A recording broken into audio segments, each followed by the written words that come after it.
का भाई कहाँ रहे है इतना दिन से? का बताई यार, जेल रिकॉर्डिंग स्टूडियो मठिया मोड़।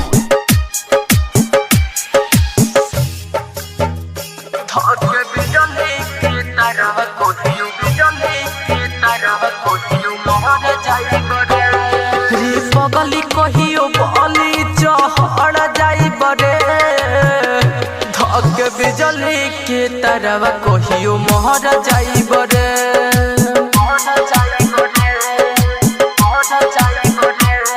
रे पगली कहियो बली चढ़ जाई बरे, धक बिजली के तरह कहियो मोहर जाई बरे।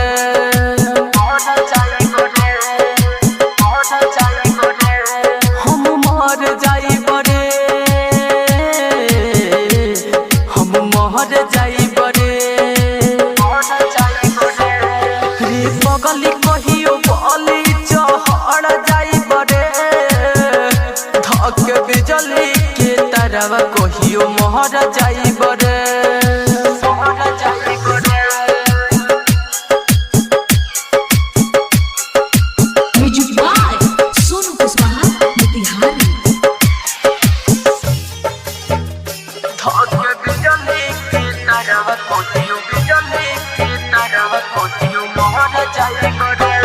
सुननी हजान शादी तोहर तोहये भइल बा, गम के अगिए में जर के देह लय भइल बा।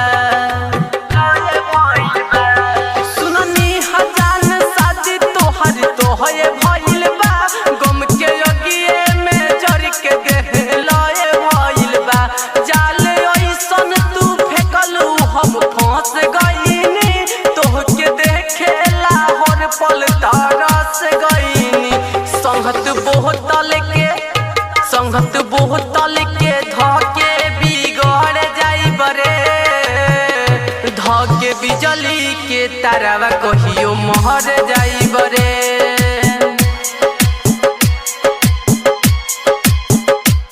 रे पगली कहियो बली चढ़ जाई बरे, धक बिजली के तरह कहियो मोहर जाई बरे।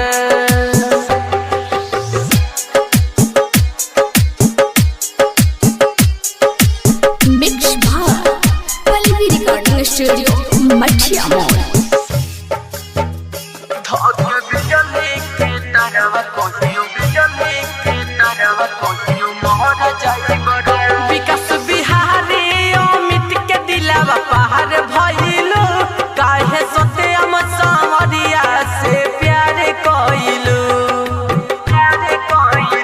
विकास बिहारी अमित के दिलवा पहाड़ भइलू, काहे सोते हम सावरिया से प्यार कइलू।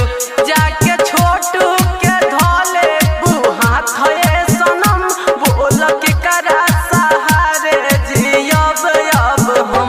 असर हो ना कहरी तो जहर खाइब रे, धक बिजली के तरह कहियो मोहर जाई बरे।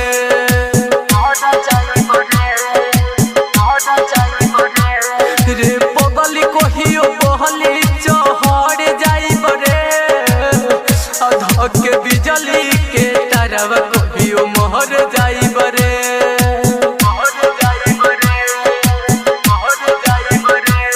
हम मोहर जाई बरे, हम मोहर जाई बरे।